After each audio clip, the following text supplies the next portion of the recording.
पंचायत एवं ग्रामीण विकास मंत्री प्रहलाद पटेल ने सिंगरौली में आयोजित पंच सरपंच सम्मेलन में पौधरोपण के साथ ही जल स्रोतों का संरक्षण करने पर जोर दिया। उन्होंने कहा कि हमारा संकल्प पंचायतों को आत्मनिर्भर बनाना है। पंच सरपंच सम्मेलन से पहले मंत्री प्रहलाद पटेल ने ग्राम तेंदुहा में काचन नदी के उद्गम स्थल का भ्रमण किया और पूजा अर्चना की। सरपंच पंच सम्मेलन में मंत्री प्रहलाद पटेल ने कहा, पहले सरकार का बजट कम था, अब सरकार का बजट 6000 करोड़ रुपए है। पंचायतों के पास भी पर्याप्त फंड है। दूरदर्शी सोच के साथ योजना बनाकर विकास करके पंचायतें आत्मनिर्भर बन सकती हैं। सरपंच की जिम्मेदारी है कि वह कितनी दूरदर्शी सोच के साथ चलता है। त्रिस्तरीय पंचायत के इन पंच परमेश्वरों से हमें जरूर संवाद करना चाहिए।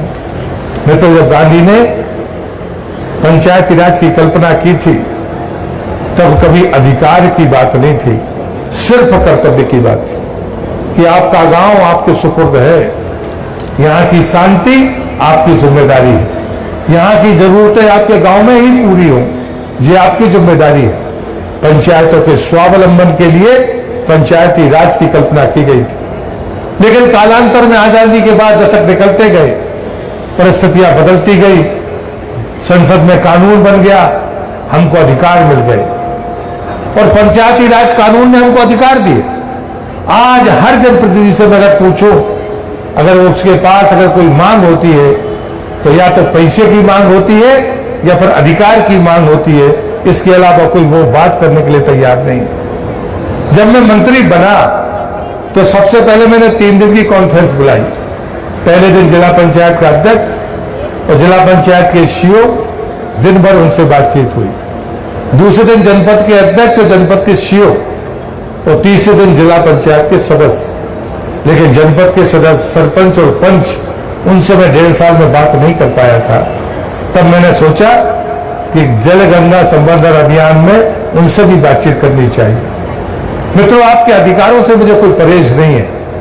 बीच के कालखंड में क्या हुआ मैं ये नहीं जानता, लेकिन मैं आपको जिम्मेदारी के साथ कहता हूं कि मैंने भले आपसे बात ना की हो, लेकिन आपके प्रतिनिधि या आप जहां मुझे मिलते थे, मुझसे मांग करते थे, लेकिन मैंने कोई वचन आपको नहीं दिया था।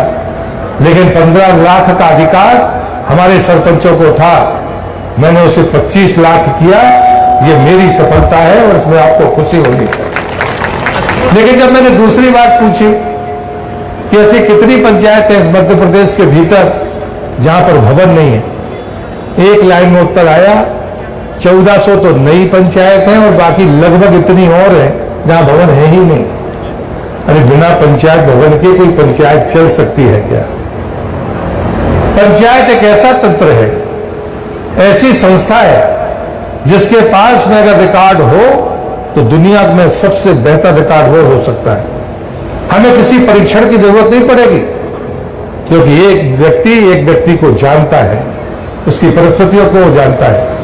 लेकिन किसी भी पंचायत में मुझे वो रिकॉर्ड नहीं मिला जिसकी मैं अपेक्षा करता हूं। हमारे पास सब कुछ होने के बावजूद भी हम अपने कर्तव्यों से कितने दूर हैं।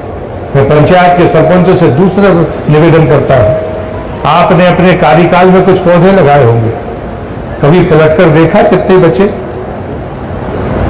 ये कर्तव्य है हमारा।